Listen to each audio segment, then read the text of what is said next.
because we had survived one of these lice outbreaks, seeing others complain about lice outbreaks, that was when I decided to go ahead and get in contact with the company that made the machine and try to offer it myself. Because this treatment costs $200. And some of the families that we work with, a lot of them cannot afford that treatment. You're listening to Side Hustle Pro, the podcast that teaches you to build and grow your side hustle from passion project to profitable business. And I'm your host, Nikayla Matthews-Okome. So let's get started. Today's episode is brought to you by Gusto. Gusto offers modern, easy payroll benefits and HR to small businesses across the country. They were even named Best Online Payroll by PC Mag.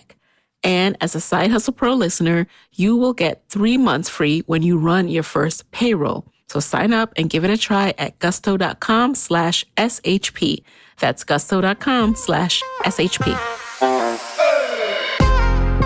All right, guys, today in the guest chair, we have a new edition of Side Hustle Pro. We are talking to a certified side hustler who is still a side hustler, and we are going to find out how and why she got started, how she's making it work, and squeeze all types of advice out of her. Her name is Timika Downes. She's a nurse who is pursuing financial independence by saving over 50% of her income with a family in tow. And she started a 6-figure side hustle when she opened her Lice Treatment Clinic in Boston. She treats all races, all textures of hair in this clinic. And she also, fun fact, has a blog and a podcast about the FIRE movement, which we will talk about in this episode. And she is one of my Podcast Moguls students. So excited to have you, Timika. Welcome to the show. Oh, yes, Nikayla. Thank you for having me. And I am very excited to be in the guest seat. Yes. Thank you for being the inspiration for this side hustle series. So tell us, what made you decide to start side hustling? Well, I can say that going back to when I first started nursing, there are quite a few opportunities to make a little bit of extra money on the side once you become maybe a nurse with a couple of years of experience. And way back then, I would do things like work an extra shift and you get some overtime pay, or actually go to a separate hospital and work and get overtime pay in that way. And that's kind of my earliest forms of side hustling.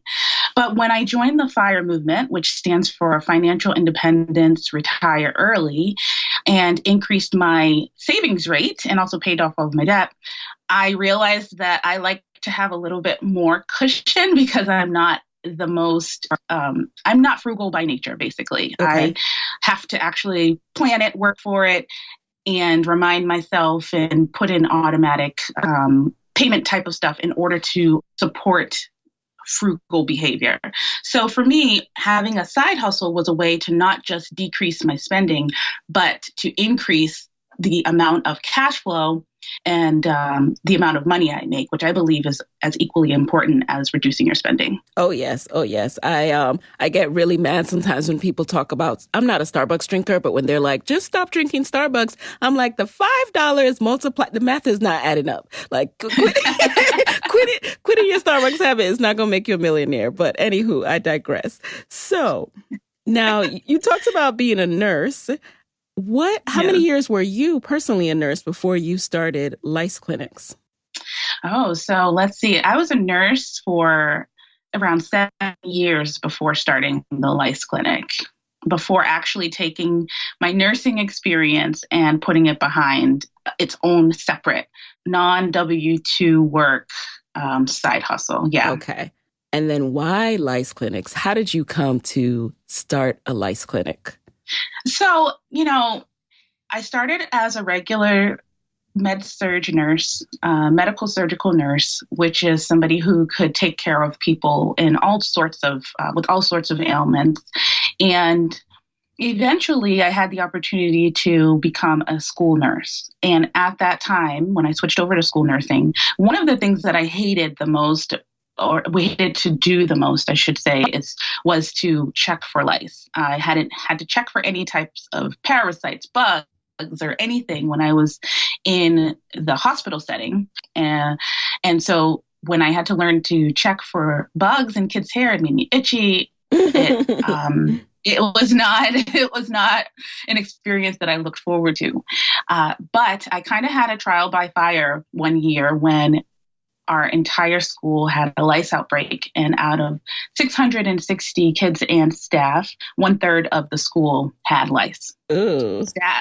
Staff had lice, kids had lice, and that was actually the first time that I saw kids who were white, Spanish, white, Latino, African American, all races with head lice. And I until that time, didn't even know that Black people, African American people could get it. That was one of the myths that I believed. Mm-hmm. And so I learned a lot through checking the entire school and prescribing treatments. And in fact, that was the first time that one of the teachers went, and she went to a lice clinic after school. The next day she came back, her hair was pristine. We checked her again. And she said it only took an hour. They had this great machine. It dehydrated everything. They got it out. And it was expensive, but she was done with it. Whereas all of the other kids and teachers who had it were still battling this thing for weeks and into months.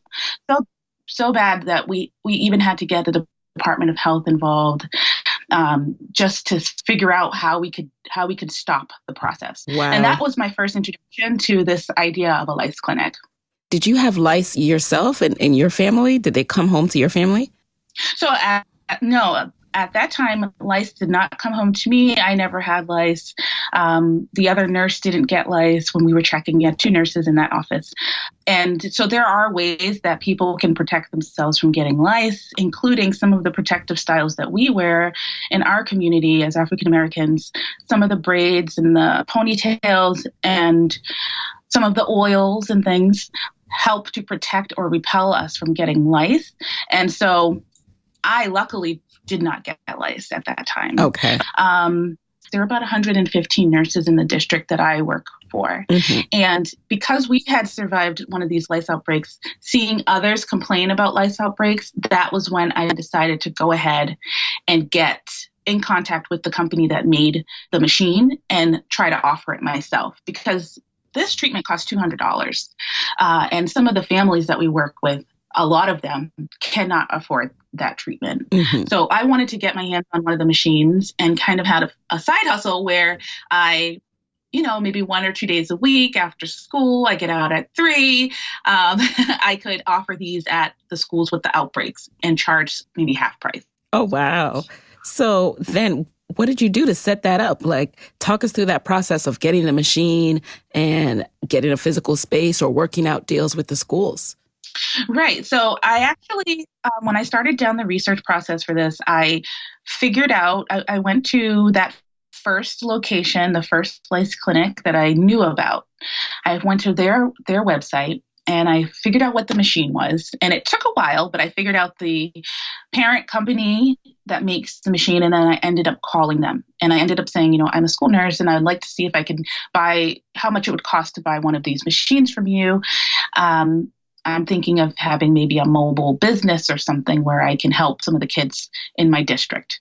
And at that time, they had actually gone through a transition themselves. And what they were doing was they were offering a licensed territory where you can have up to a number of machines and then you can advertise and market in that territory. So they were on their way to becoming a science and tech company that just gave this machine out with a cost to more of a licensed company. And then eventually, which they are now, they are now a franchise. And that happened after I joined. I did not join when they were a franchise. So basically what I got in exchange for my initial investment was 4 machines, and I could have access to their products where I could sell those after doing a treatment and training on how to use the machine. Everything else I had to do myself. And so that's where, finding a real estate location, decorating the location, the chairs and the mirrors and the front desk, right, the flow and the system, all of that was done by myself. And any early member of this group, any early purchaser of this machine, it was done all by yourself. Now it's a little bit different. It costs more money and they help you through more of the process because it's considered a franchise. So yeah, that was the start of it. About how long did it take you to set up? And under Lice Clinics, are you under Lice Treatment Clinics of America? Is that a franchise itself? So Lice Clinics of America is now a franchise. Okay. A couple of years ago when I joined, they were not a franchise. Got it. And so they did give us all the options to either join into the franchise or not, depending on where you were in your original contract with them. And so for me, it took from the day I decided, let's say, here's a good timeline.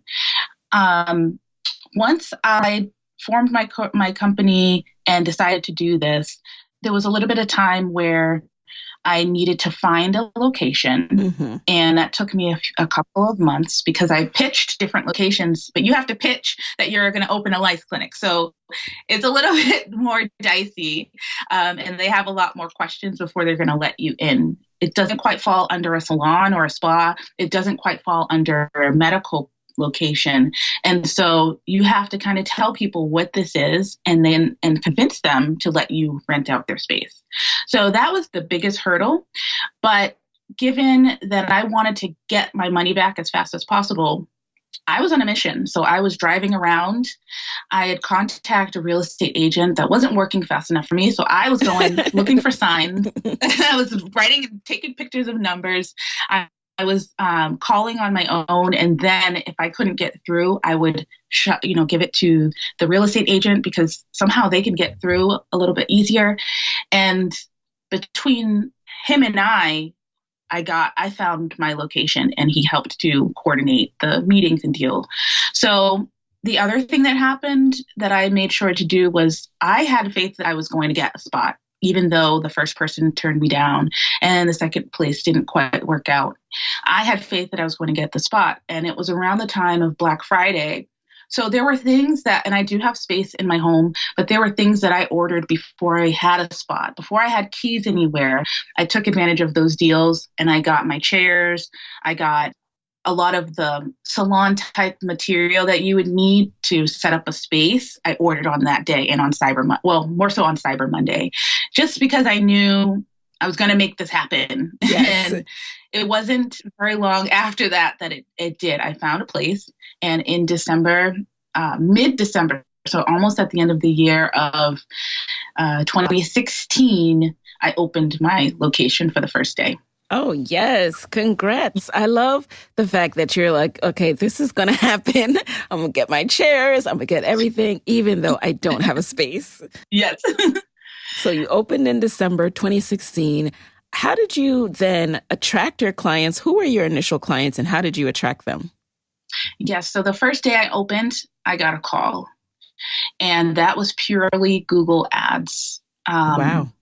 I was nervous. This person doesn't know that they were my first person in my chair, but they were successfully treated for lice, and I did not let them know that either. But she was the best person.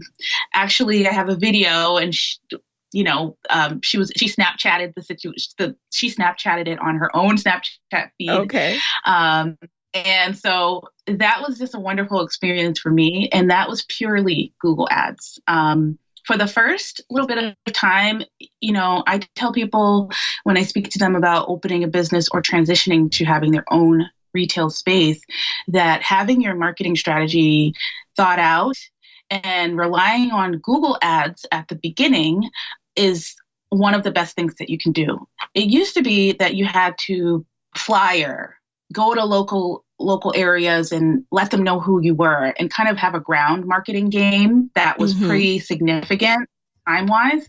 But today you can start a Google ad, a Facebook ad, and you can target who you want. The two media are different. And so for Google, somebody is searching, how do I get rid of lice? How to treat lice? How to get rid of this? And so if your ad pops up as a lice treatment facility near them, they'll click on it and they'll see, oh my goodness, there's a place that actually can do this for me. And they'll make their decision on whether or not which level of help they need, because there are different levels. With Facebook, for this particular type of business, it's less likely that someone on Facebook is searching for any type of lice help. However, there may be someone on Facebook that sees that there's a lice clinic, and then when they realize their child has it later, they'll remember there's such a thing. And so that's more of an awareness type of a platform for this particular type of business. For other businesses, that's not the case. For other businesses, Facebook ads are more useful in getting link clicks and things like that. But for this type of business, the panicked mom or dad or grandmother is going to need that Google ad if they don't know that a lice clinic already exists. Yes.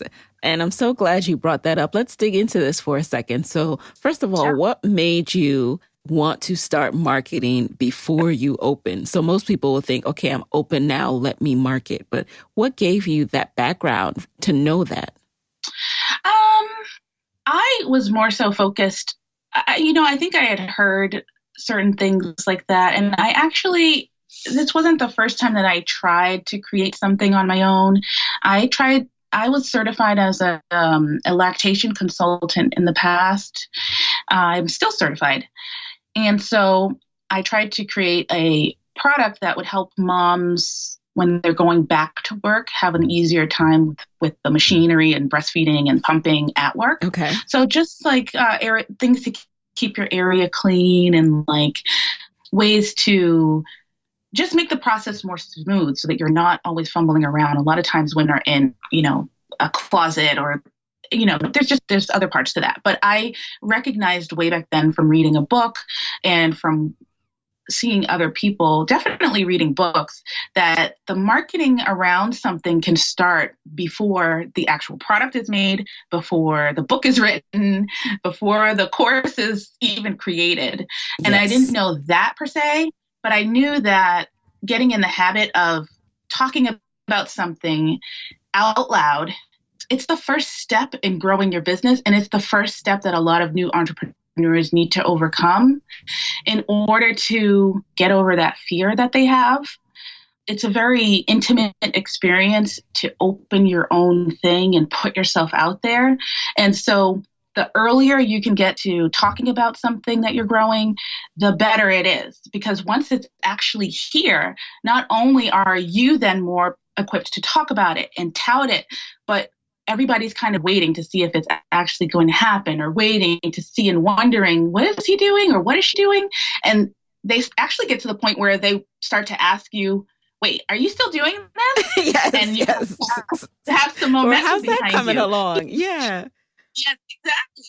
So I think part of that, and also just talking to some other lice clinics or lice treatment places and salons, and realizing that the day you open that door and you have some bills you're going to have to pay, you want money coming in to help you to do that. And so Yes. there was no way I was going to wait. I was going to get anyone in the door that needed my help as soon as possible. Got it. And was there a learning curve with, for example, when you were setting up your Google ads, did you know how to make sure you were targeting people in your local area? Was that kind of a user-friendly thing you figured out on your own, or did you use any resources? No. So I actually have someone who does my Google ads. He set them up. And I have a huge book about Google ads. And I realized very quickly that I don't particularly like the interface, and I don't like it. So I just like to do that. That's why I asked, because I know it can be a little bit like overwhelming. Yes. And there are a lot of things I DIY.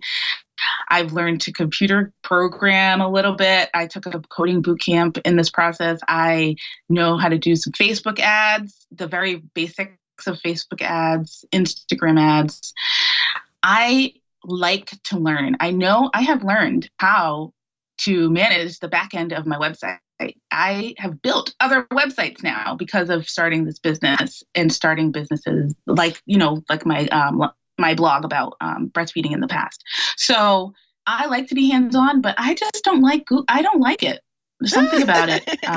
Well, now, how did you find the person that does your marketing? So Matt is Awesome. He is, and this is something that's an interesting story.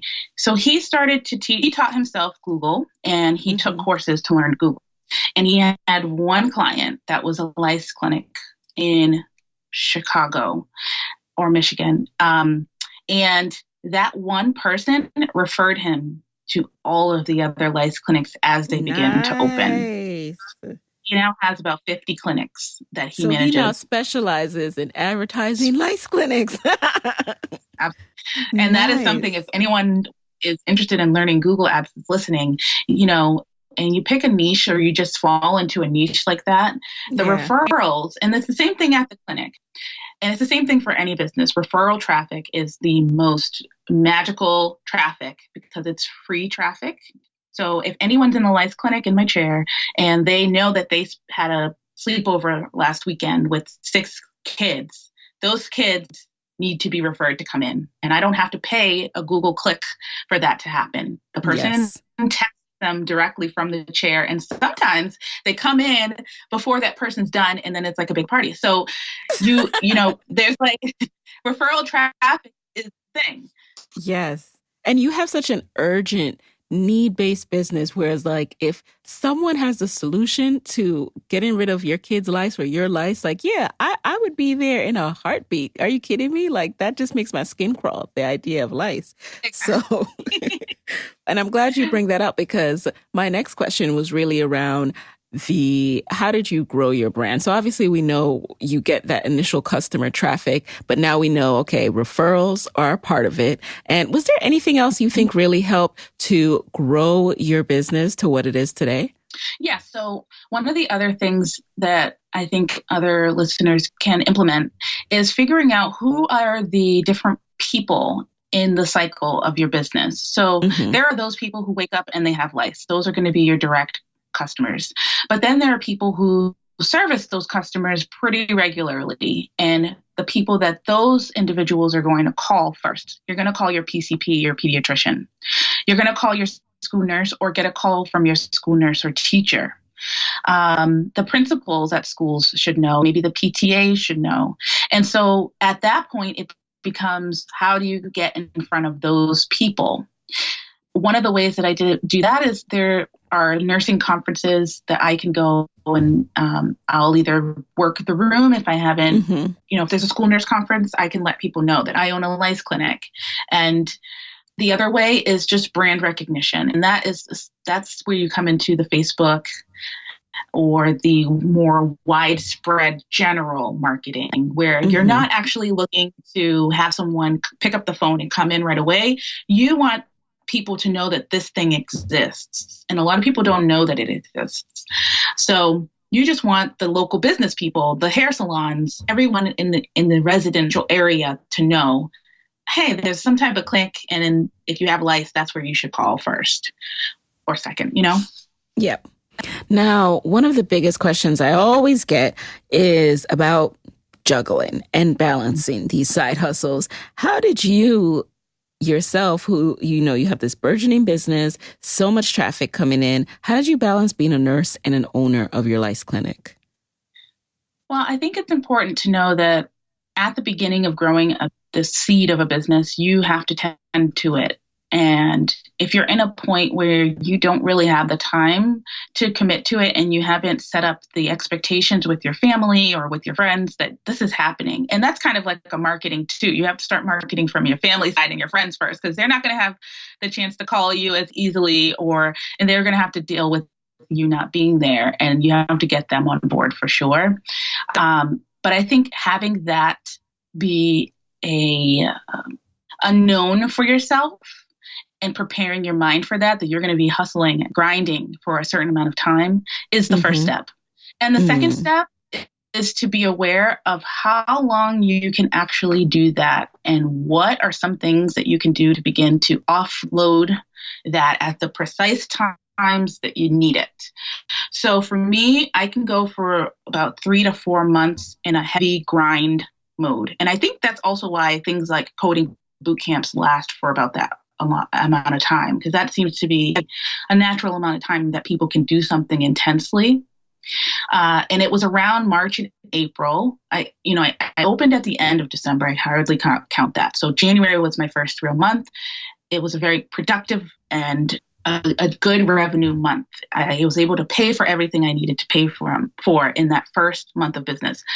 But I was going into that business every day after work. If anyone called, there was no rhyme or reason. I would go on weekends, and I knew I can't do this forever.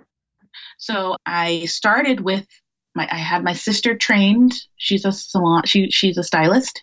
So she was trained. She could come in and help me if need be.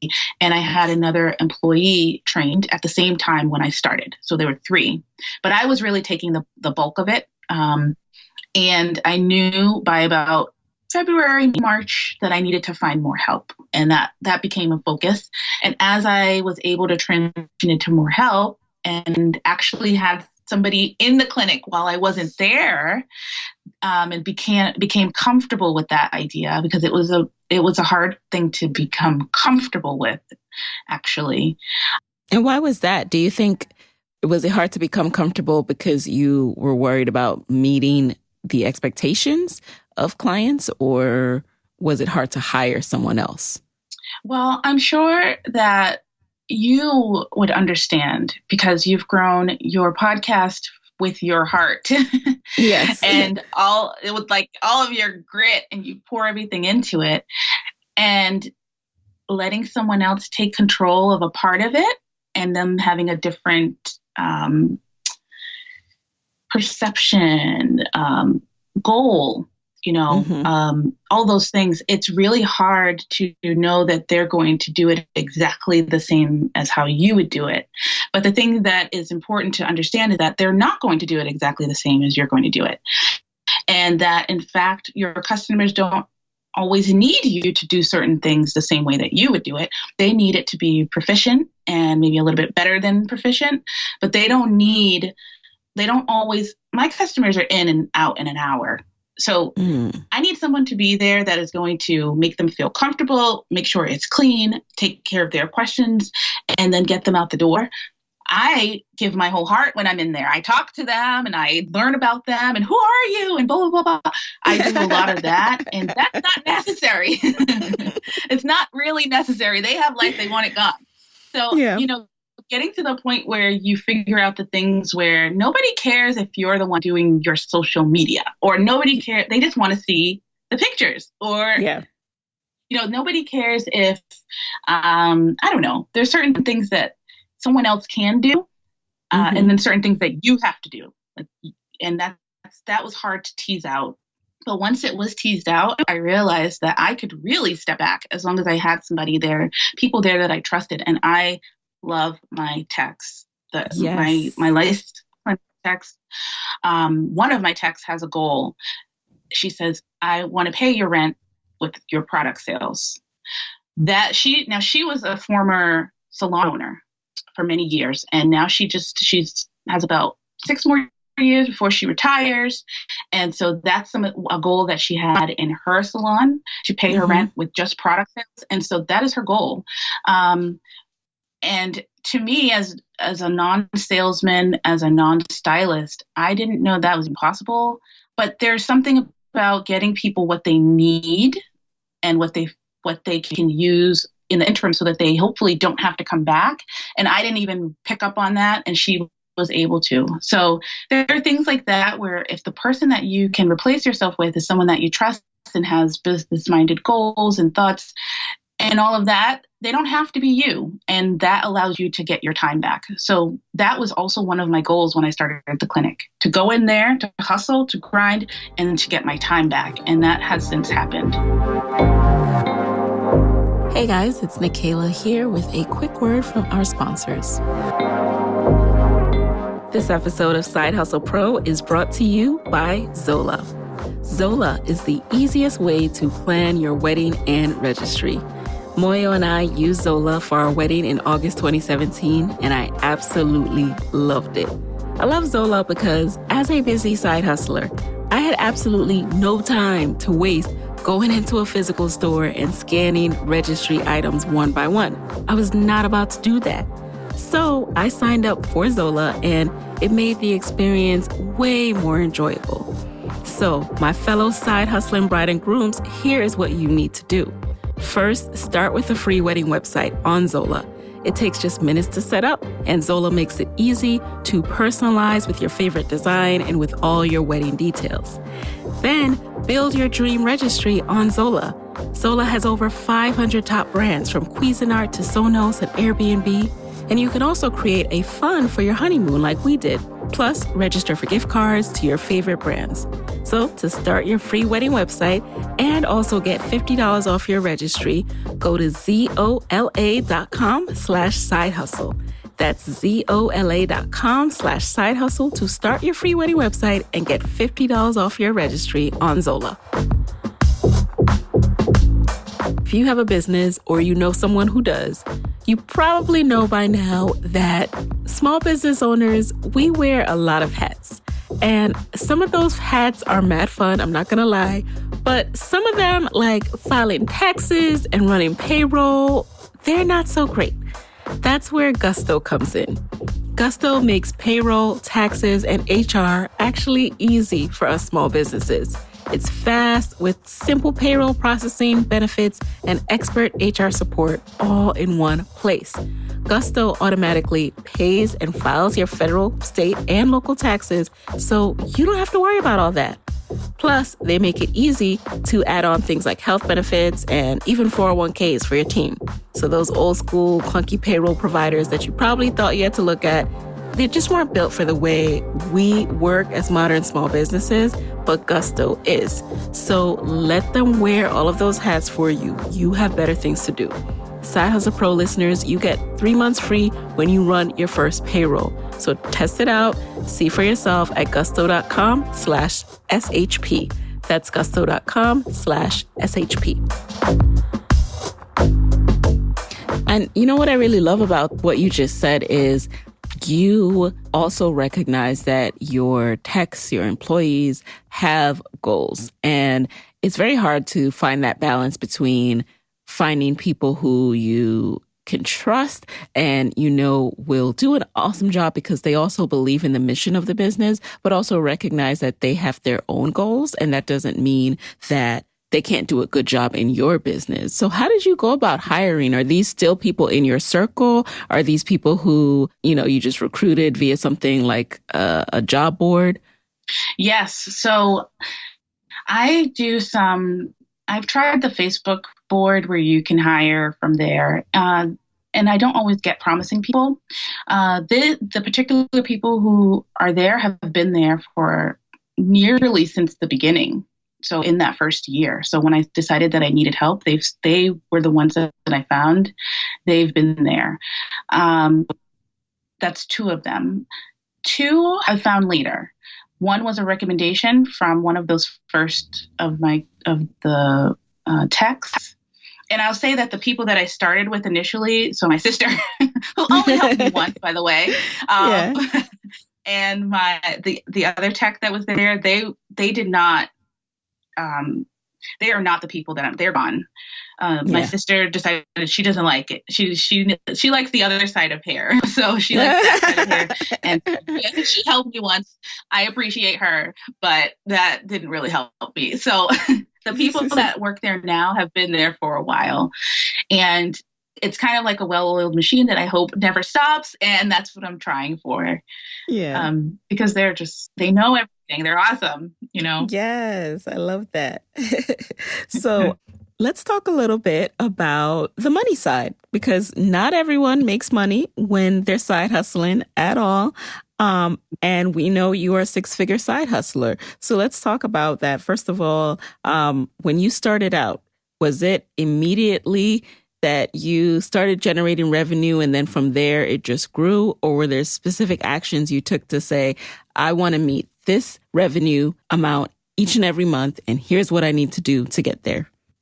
So it was a little bit of both, because like I said, the first day I opened, there was a call. And so on that day, and I will say that when you're signing a lease agreement, you might feel like the person you're signing with has all the power, but any number that you see in that agreement, you should really try to negotiate and discuss, not to the point where you're going to lose the place per se, but to the point where it's something that you can actually handle and do, and don't have grand visions of how much you're going to make at the beginning.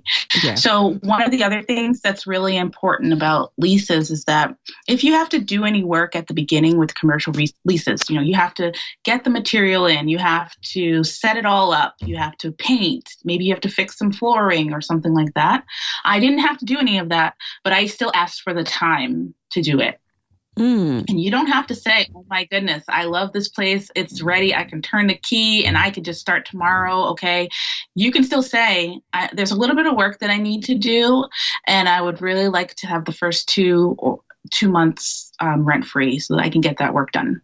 And the truth of the matter is I did not need to do any work.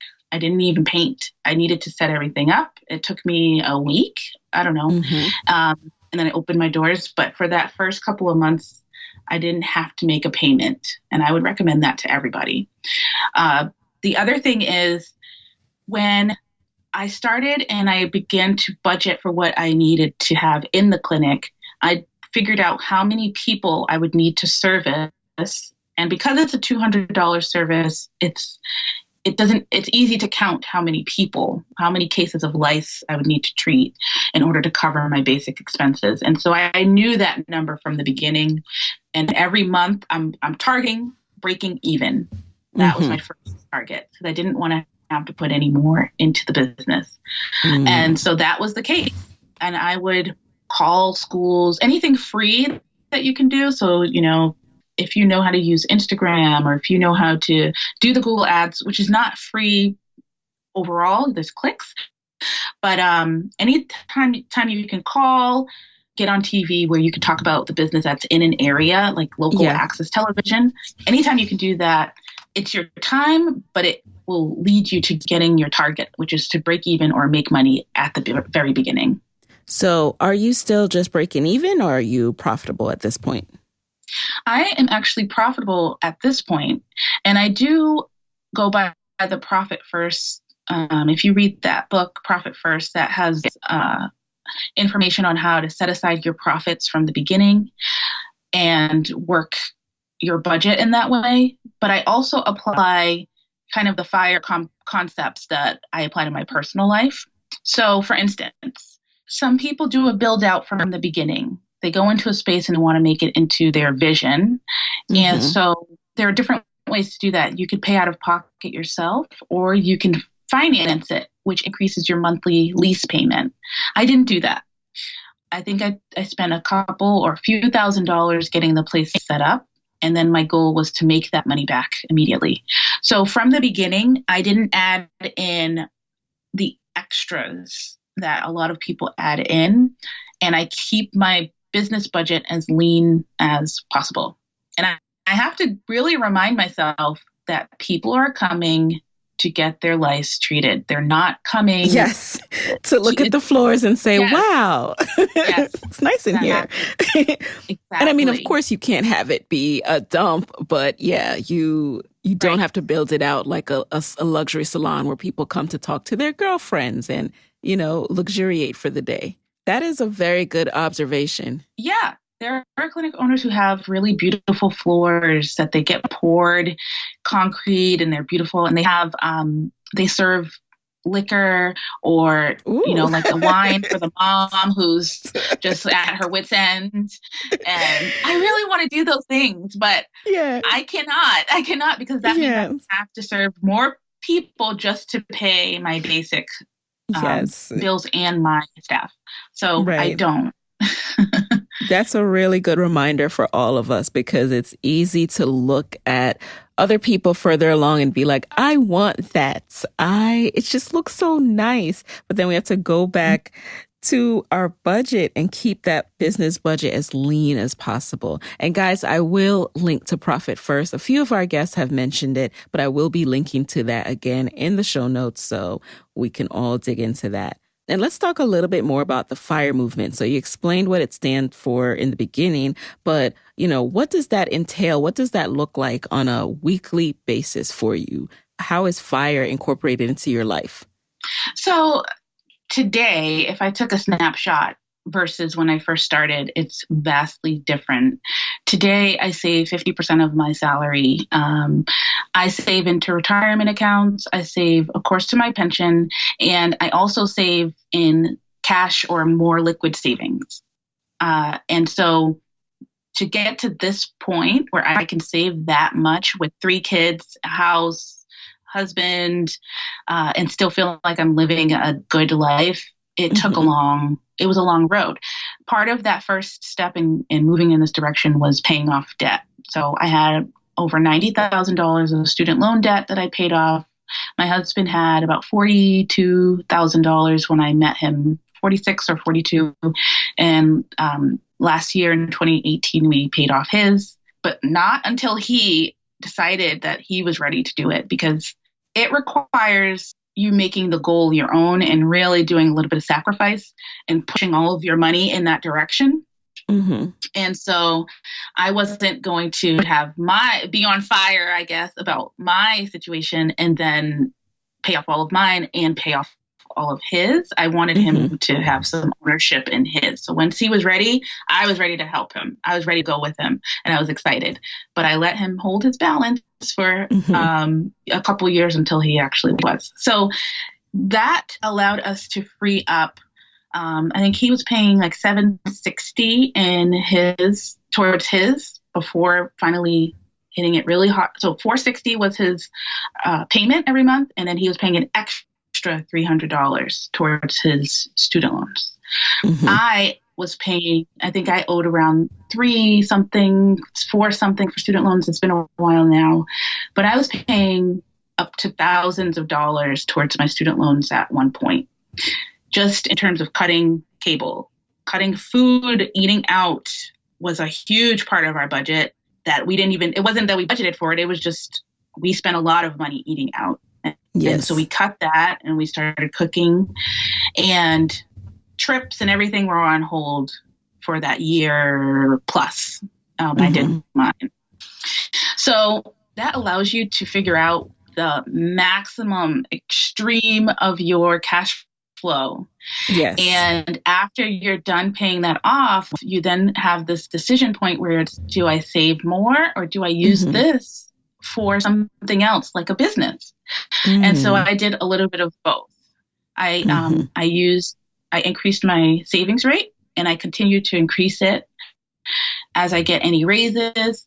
But then I also use the cash flow also to start the Lice Clinic, which I'm hoping, and which has started to, I'm hoping that it grows to the point where it then becomes, something where I don't exactly know where I want it to go.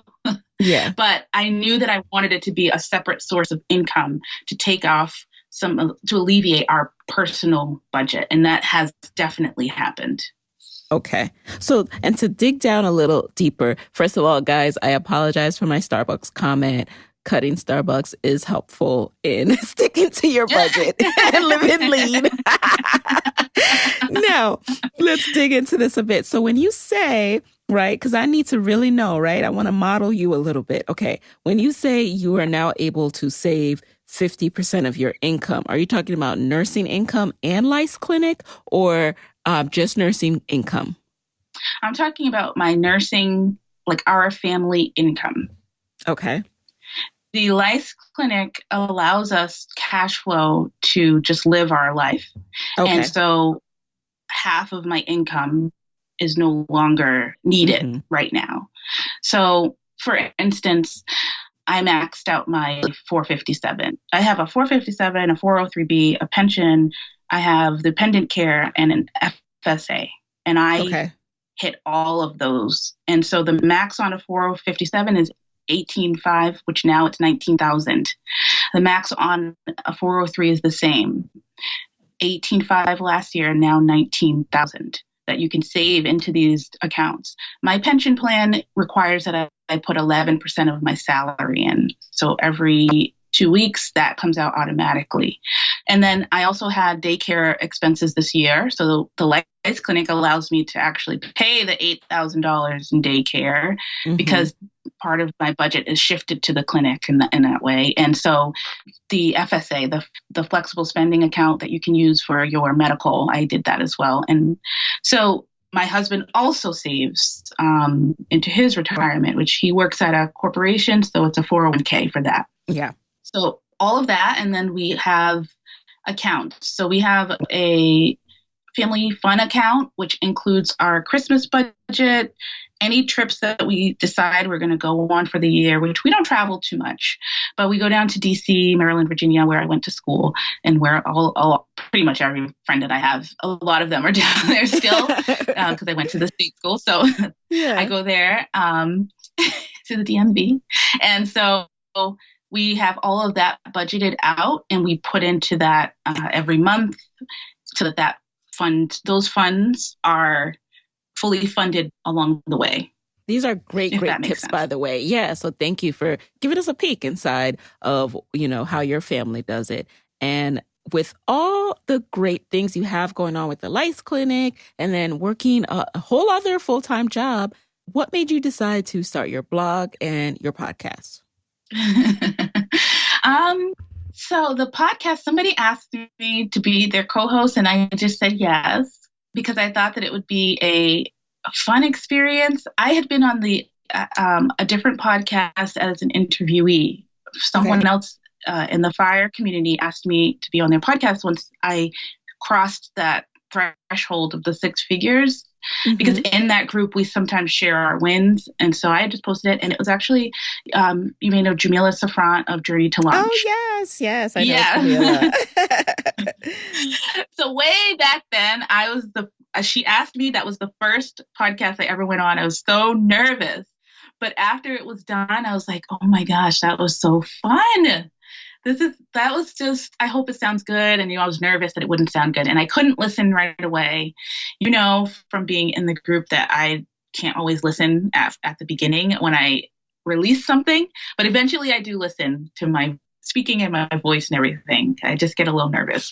But that was when I realized that, oh my gosh, this is a really interesting form of medium that I like a lot. And so when this lady that I didn't know.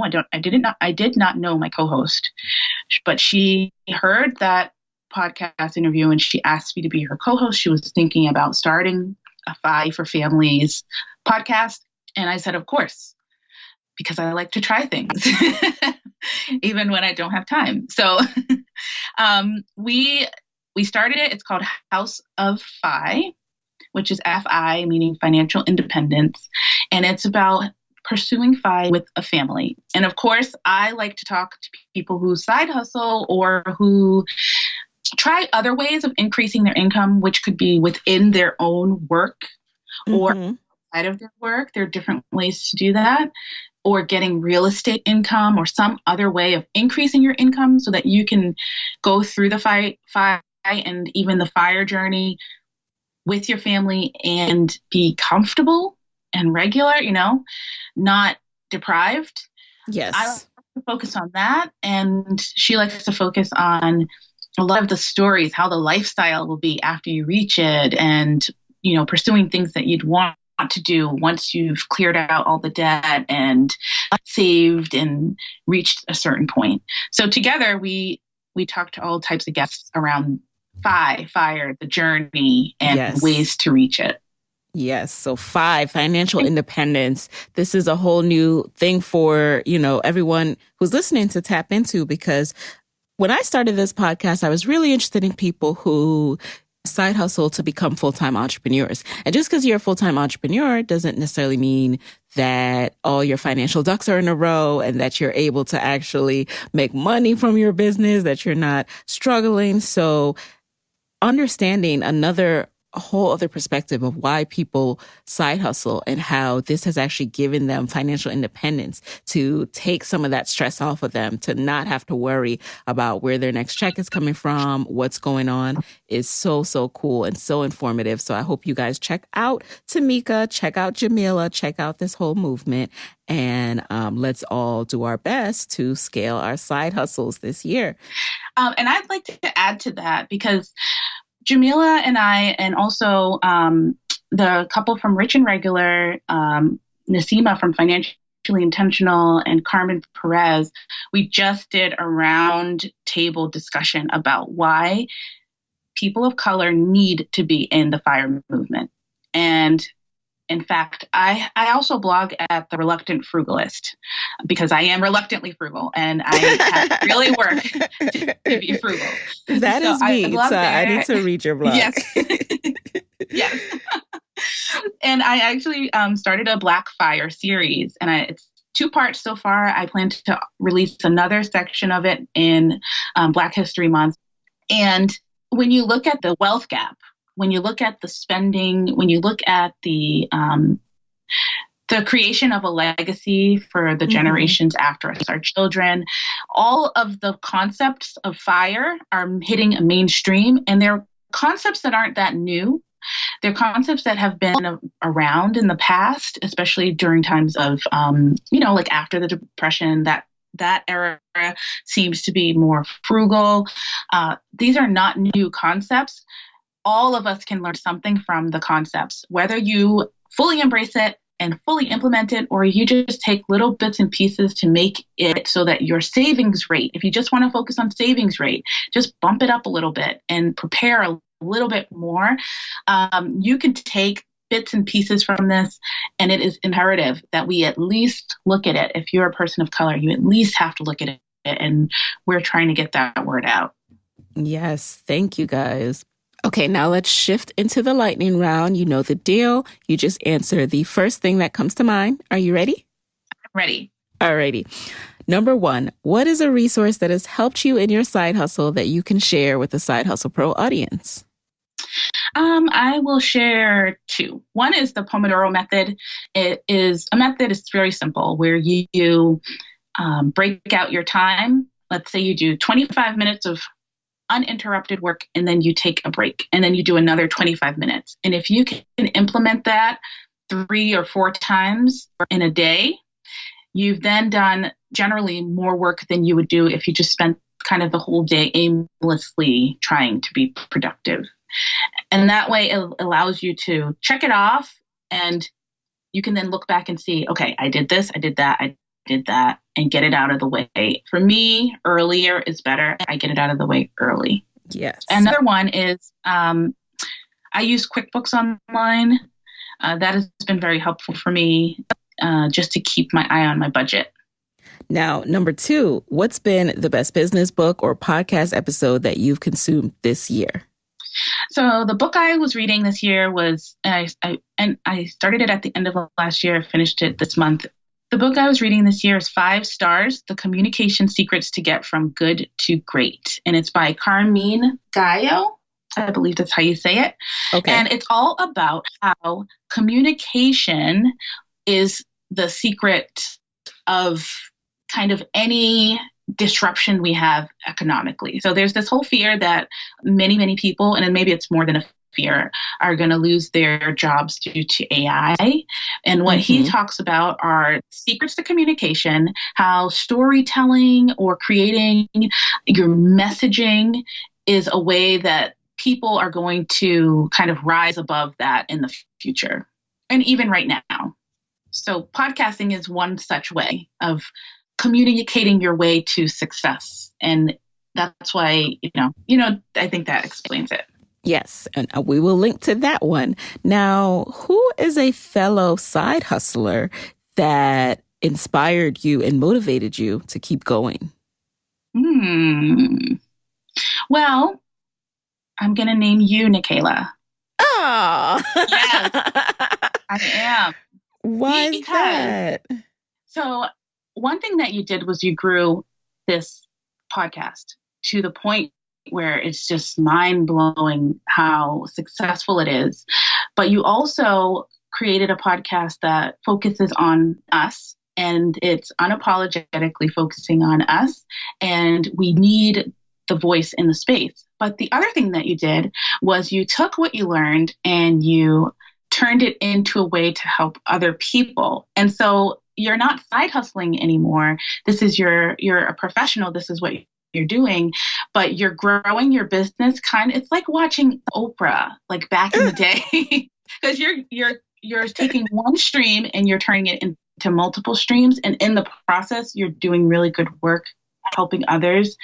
And I have the pleasure of being a part of the Podcast Moguls group. We started the podcast House of Phi before joining it, but since joining it, we have reached just this past week over 25,000 downloads. Woo-hoo! In implementing. And that's in implementing like the strategy for Instagram, like pulling all those strategies together. So I've been able to create strategies for brick and mortar in the Lice Clinic, and you helped me to create strategies for a media company, like the podcast, a media format, a non-brick and mortar, which was a little more difficult for me. So I'm going to say you. Wow, that means a lot to me because when your head's down, it really is hard. Sometimes it's even hard for me to articulate the movement and what I'm trying to do. And you have just, it means a lot to me. Thank you. Thank you so much. Mm-hmm. And then what would you say is a personal habit that has helped you significantly in side hustling? Personal habit has to be starting a lean, budget-based business, keeping it lean from the beginning, and reining yourself back in when it starts to lifestyle creep back up. Yes. I'm telling you guys, I'm going to start just doing deep dive on Timika's methods, not to interrupt lightning round, but that is, reining yourself in. Finally, what is your parting advice for fellow side hustlers who are stuck? I have I'm doing a podcast episode later today, and somebody asked me if they can come and just see behind the scenes. And so I, of course, said yes. I don't know how much they'll be able to hear from it or anything, because you do have to wear headphones and stuff, so I have to figure that out. But I would say ask to shadow someone, and if you have to pay to talk to somebody that's already doing it, I would pay to talk to them. Don't put yourself out. But I called other lice clinic places, other lice treatment places before I opened. I spoke to salon. I spoke to the salon owner where my sister was. One of her really good friends, the three of them work together. I spoke to her about, what's the square footage of this place? How did you find it? You need to talk and ask. And if you have to pay to get this information so that you make an informed decision, do it. And if you can find guidance through a course from someone that you trust and you want to reach a certain level, it's worth it in many cases to invest the money in order to invest in yourself and get yourself over the hump so that you can reach your full potential. That is such the perfect note to end on, because at some point or another, all of us have to invest in learning a bit more, diving even deeper to get to that next level. So thank you, Timika. And where can people connect with you after this episode? So you can go to reluctantfrugalist.com. That's where I blog. And also I have coaching calls. I have just information. Some of my friends are also blogging with me there. One who is naturally frugalist and one who is frugal now by circumstance. She actually went through a bankruptcy recently. And so she is going from bankrupt to Phi, and she's chronicling it at the Reluctant Frugalist. And the other place is the House of Phi podcast, where especially if you have a family and you want to be pursuing Phi, but you feel like, I have to pay for basketball lessons, piano, this and that. I pay for all of those things. And it is not as easy as if I was single and could live in a one room of a house or something. But if you want to come on the journey with us, House of Phi podcast, Wendy and Timika. And those are the best places to find me. All right. So there you have it, guys. All of the awesome links to the resources Timika mentioned will be in the show notes. So go ahead and check those out over at sidehustlepro.co. And thank you so much for being in the guest chair, Timika. Yeah, thank you, Michaela. And there you have it. Hey guys, thanks for listening to Side Hustle Pro. If you want to hear more from me, head on over to sidehustlepro.co/Side Hustle Corner to get my weekly Side Hustle Diaries chronicles about my own journey from passion project to profitable business. And if you want to find me online, I'm at Side Hustle Pro on Instagram, Twitter, and Facebook. Don't forget to join the Side Hustle Pro Facebook community. Go to sidehustlepro.co/mastermind. And as always, if you love the show, do me a favor and subscribe, rate, and review on iTunes. Thanks, guys. Talk to you next week.